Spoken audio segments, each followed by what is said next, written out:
खुदावंद की सलामती आप सबके साथ हो, आमीन। दोपहर में एक वीडियो मैंने बनाई थी बाग अदन के हवाले से कि बाग अदन में जो गुनाह सरजद हुआ है हवा से, क्या वो एक ही है या बहुत सारे गुनाह हैं।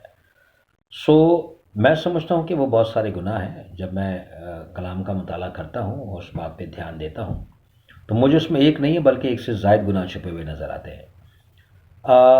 खुदा ने इस गुनाह होने से पहले ही उन दोनों को मियाँ बीवी डिक्लेयर कर दिया था और कह दिया था कि ज़मीन को मामूर करो और फलो और बढ़ो, इस तरह करके इनको बरकत दे दी थी।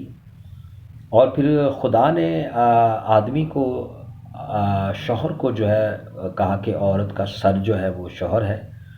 और सारा जिस तरह इब्राहिम को कहती थी कि ये मेरा खुदावंद है, मतलब ऐसा रुतबा उसे देती थी, तो एक उसका शौहर यानी कि उसका खुदावंद और दूसरा उसका खुदा। तो उसने अपने शौहर को जो उसका अपना था, उसकी अपने जिस्म, उसकी अपनी जान, उसका अपना जीवन साथी, उसको छोड़ के यानी कि इग्नोर करके, और फिर उसके खुदा जिसने उसको तख्लीक किया, जिसने उसको बनाया, जो उसका खुदा है, उसको इन दोनों को इग्नोर करके साइड पे करके एक थर्ड पर्सन की, यानी कि इब्लीस जो है वो इनमें थर्ड हुआ ना, तीसरा हुआ, एक अजनबी। मैं इसको कहूँगा कि एक अजनबी, एक महरम, यानी कि जो जो औरत के लिए एक अजनबी जैसी अहमियत रखता है। पहला औरत का गुनाह यह है कि उसने एक अजनबी शख्स को इतना उसने चांस दिया, इतना उसको टाइम दिया, इतना उसने उसको मौका दिया कि वो उससे कोई ज़ात के बारे में बात कर सके। ज़ात के बारे में बात ही ना, मैं समझता हूँ कि ये पहला कसूर है औरत का, या ये पहला उसका जुर्म है कि उसने किसी थर्ड को, तीसरे को इन्वॉल्व होने दिया। दूसरा कसूर मैं समझता हूँ कि हवा का ये है कि उसने उसकी बात का यकीन किया, कि जो बात उसने उसको कही उसने उसका यकीन किया।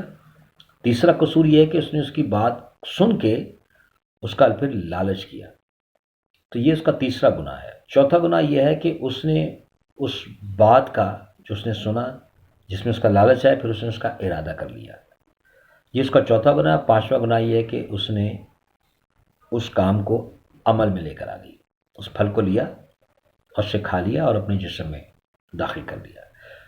तो ये इसमें पांच चीज़ें मैं देखता हूँ कि ये पांच चीज़ें जो हैं ये सारे गुनाह और जुर्म के ज़ुमरे में आती हैं। और इसके बाद ये सारी चीज़ें जो हैं वो कलाम ने इन सब चीज़ों को जो है वो गुनाह डिक्लेयर किया और इनके नताइज बड़े ख़तरनाक हैं। आज भी इब्लीस इन्हीं चीज़ों पर काम करता है।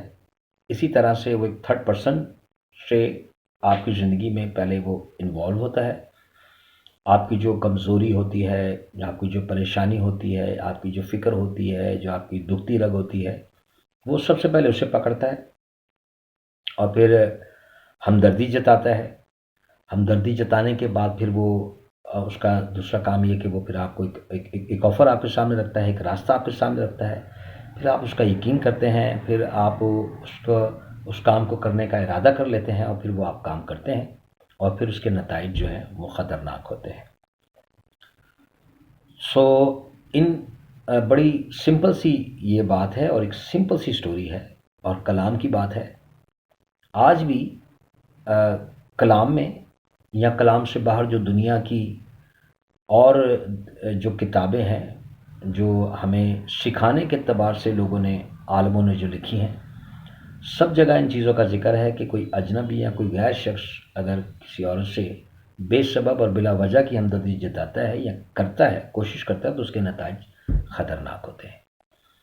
और तीसरे शख्स को या तीसरे इंसान को उसको ना तो मौका दे, ना तो अपनी ज़िंदगी में इन्वॉल्व होने दे। बेसिकली ये आज की सारी गुफ्तगू, सारा जो कलाम है वो क्रिसमस के हवाले से था कि यीशु चूँकि पैदा हुआ। फिर मैंने बताया कि यीशु को आना क्यों पड़ा, यीशु को भेजना क्यों पड़ा, उसकी वजह मैंने आपको बताई कि गुनाह ऐसा हुआ था औरत से, तो सज़ा जो सुनाई गई उसकी वजह से आना पड़ा। वो सब चीज़ें आपको पता है, उस पर भी कभी हम वीडियो मैं ज़रूर बनाऊँगा। तो उसमें से फिर ये एक बात निकली इस गुनाह की। तो चूँकि मैंने इस गुनाह के बारे में स्टडी की हुई थी तो मैंने फिर इस बात को क्लियर कट कर आपके सामने इसकी मैंने वजाहत रखी है। ایک بات میں آپ کو اور بتانا چاہتا ہوں کہ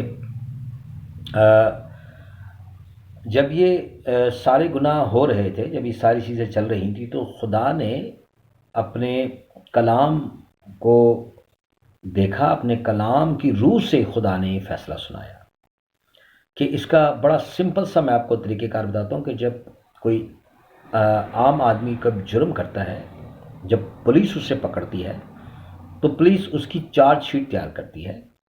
اس کا جو جرم ہوتا ہے اس کو اپنے ملک کی جو قانون کی جو کتاب ہوتی ہے، آئین جو ہوتی ہے، اس کو پڑھتی ہے اور اس کے مطابق پھر اس پہ دفعہ لگاتی ہے اور پھر اس کی چارج شیٹ بنا کے جج کے سامنے پیش کی جاتی ہے. جج ان کی دفعوں کو، اس کے جرم کو پڑھتا ہے اور جج اس کے جرم کے مطابق نہیں بلکہ اس کی دفعوں کے مطابق جو اس پہ لگی ہوتی ہیں، ان دفعوں پر جو سزائیں لکھی ہوتی ہیں وہ پھر اسے سناتا ہے. اسی طرح ہم یہ دیکھتے ہیں کہ ابتدا میں کیا تھا؟ ابتدا میں کلام تھا، کلام خدا کے ساتھ تھا اور خدا کلام تھا. سو خدا جو ہے وہ اپنے کلام کا بہت پکا ہے. خدا اپنے کلام پر قائم رہتا ہے، خدا اپنے کلام کو ہی فالو کرتا ہے، خدا اپنے کلام کو ہی پورا کرتا ہے، اس کا کلام ہی ہمیشہ پورا ہوتا ہے. خدا کے اختیار میں سب کچھ ہے. وہ کلام بدل سکتا ہے، نیا کلام کر سکتا ہے، ارادہ بھی بدل سکتا ہے، سب کچھ کر سکتا ہے، لیکن خدا یکساں ہے، وہ کبھی بدلتا نہیں ہے. تو وہ اپنے کلام کی روشنی سے ہر ایک فیصلہ سناتا ہے. تو جب یہ سارے واقعات ہو رہے تھے تو خدا نے اپنے کلام کو دیکھا کہ کلام اب اس پر کیا فیصلہ دیتا ہے، تو اس نے خدا نے اپنے کلام کو مد نظر رکھتے ہوئے وہ سزا کا فیصلہ خدا نے پھر سنایا ہے. سو خداوند آپ سب کو برکت دے. میں امید کرتا ہوں کہ آج کا جو کلام ہے، آج کی جو گفتگو ہے، یہ بہت سے لوگوں کی سمجھ میں آئی ہے. آپ کو سمجھنے کے لیے توفیق دے، عقل دے، دانائی دے. آمین.